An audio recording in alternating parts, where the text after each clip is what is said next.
ప్రపంచం గత కొన్ని దశాబ్దాల్లో అద్భుతమైన వేగంతో అభివృద్ధి చెందింది. ఈ అభివృద్ధికి ప్రధాన కారణం డిజిటల్ విప్లవం. ఒకప్పుడు మనిషి కాగితాలపై ఆధారపడి జీవించేవాడు. లేఖలు రాయడం, ఫైళ్లు దాచుకోవడం, సమాచారాన్ని చేతితో భద్రపరచడం చేసేవాడు. కానీ నేడు ప్రపంచం మొత్తం డిజిటల్ రూపంలోకి మారిపోయింది. ఈ మార్పు మన జీవనశైలిని, ఆలోచనలను, పని విధానాలను పూర్తిగా మార్చేసింది.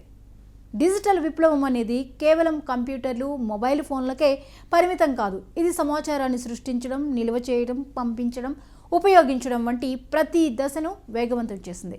ఇంటర్నెట్ వచ్చాక ప్రపంచం ఒక చిన్న గ్రామంలా మారింది. వేల కిలోమీటర్ల దూరంలో ఉన్న వ్యక్తితో క్షణాల్లో మాట్లాడడం సాధ్యమైంది. విద్య, వైద్యం, వ్యాపారం, పాలన వంటి రంగాలన్నీ డిజిటల్ టెక్నాలజీతో కొత్త దిశలో ముందుకెళ్లాయి. ఈ డిజిటల్ విప్లవంలో డేటా కీలక పాత్ర పోషిస్తోంది. డేటానే నేటి కాలంలో నిజమైన సంపదగా మారింది. మనం రోజు చేసే ప్రతి చర్య ఒక డేటాగా మారుతోంది. ఫోన్ కాల్, మెసేజ్, ఆన్లైన్ కొనుగోలు, సోషల్ మీడియా పోస్ట్ అన్నీ డేటానే.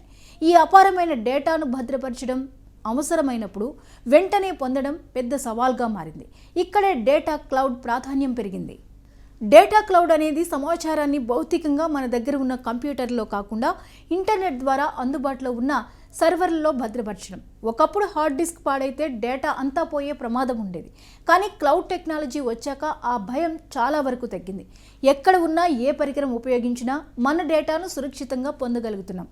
ఫోటోలు, వీడియోలు, డాక్యుమెంట్లు, పాటలు, సినిమాలు, ఆఫీస్ ఫైళ్లు అన్నీ క్లౌడ్లో భద్రంగా నిల్వవుతున్నాయి. క్లౌడ్ టెక్నాలజీ వ్యక్తులకే కాదు, సంస్థలకు కూడా విప్లవాత్మక మార్పులు తీసుకొచ్చింది.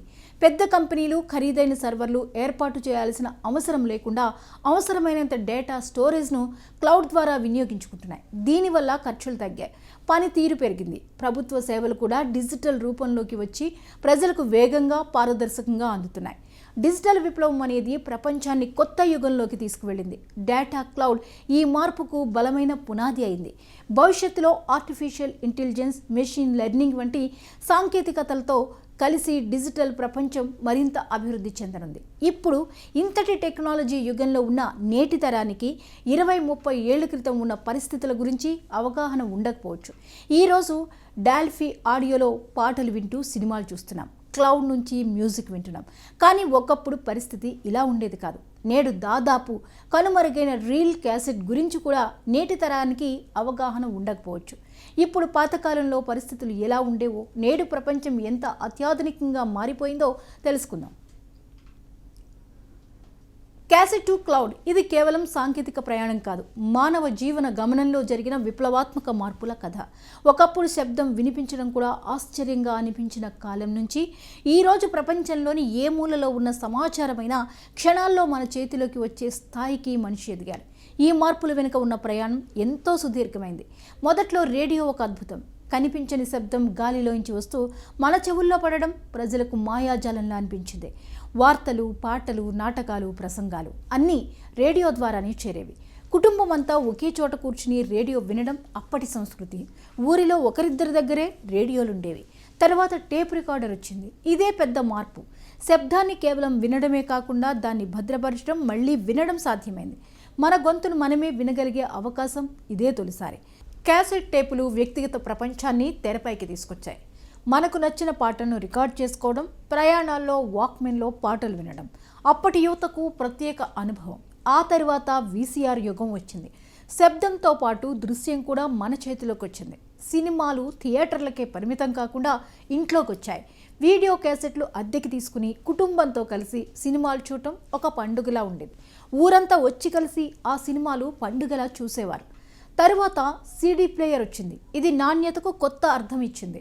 సౌండ్, వీడియోలు మరింత స్పష్టంగా మారాయి. క్యాసెట్లతో పోలిస్తే సీడీలు తక్కువ స్థలంలో ఎక్కువ సమాచారాన్ని నిల్వ చేయగలిగాయి. ఇది డిజిటల్ యుగానికి తొలిమెట్టు. సమాచారం అక్కడి నుండి వేగంగా ప్రయాణించడం మొదలైంది. అక్కడి నుంచి MP3 విప్లవం. వందల పాటలు ఒకే చిన్న డివైస్లో ఇమిడిపోవడం ప్రపంచాన్ని ఆశ్చర్యపరిచింది. సంగీతం భారంగా కాకుండా తేలికగా మారింది. ఇంటర్నెట్తో కలిసి MP3 మన వినోదపు అలవాట్లనే మార్చేసింది. మనకు నచ్చిన పాటను మనకు నచ్చిన సమయానికి వినే స్వేచ్ఛ పెరిగింది. ఆ తర్వాత ఐప్యాడ్, స్మార్ట్ డివైస్లు వచ్చాయి. సంగీతం మాత్రమే కాదు, వీడియోలు, ఫోటోలు, పుస్తకాలు, ఆటలు అన్నీ ఒకే పరికరంలోకి వచ్చాయి. మన జేబులోనే ఒక చిన్న ప్రపంచం ఏర్పడింది. టచ్ స్క్రీన్తో మనిషి యంత్రం సంబంధం మరింత దగ్గరైంది. సాంకేతికత వ్యక్తిగత అనుభవంగా మారింది. ఇప్పుడైతే క్లౌడ్ యుగం. ఫైళ్లను మోసుకెళ్లాల్సిన అవసరం లేదు. ఎక్కడ ఉన్నా, ఏ డివైస్లో ఉన్నా మన డేటా మనతోనే ఉంటుంది. ఫోటోలు, వీడియోలు, డాక్యుమెంట్లు, సంగీతం అన్నీ కనిపించని సర్వర్లో భద్రపడి అవసరమైనప్పుడు క్షణాల్లో మన ముందుంటాయి. ఇది కేవలం సౌకర్యం కాదు, జీవన శైలిలో వచ్చిన మహా మార్పు. క్యాసెట్ టు క్లౌడ్ అనేది గతాన్ని తక్కువ చేయడం కాదు, భవిష్యత్తును అర్థం చేసుకోవడం. ప్రతి దశలో మనిషి తన సౌకర్యం కోసం, వేగం కోసం, తన కళల కోసం సాంకేతికతను మార్చుకున్నాడు. ఈ మార్పుల పరంపర ఇంకా ఆగలేదు. క్లౌడ్ తర్వాత ఇంకేం వస్తుందో తెలియదు. కానీ ఒక విషయం మాత్రం స్పష్టం, మార్పు మాత్రమే శాశ్వతం. ప్రపంచం ముందుకు సాగుతూనే ఉంటుంది. మనిషి ఆ మార్పుకు సాక్షి కాదు, సృష్టికర్తగా నిలుస్తాడు.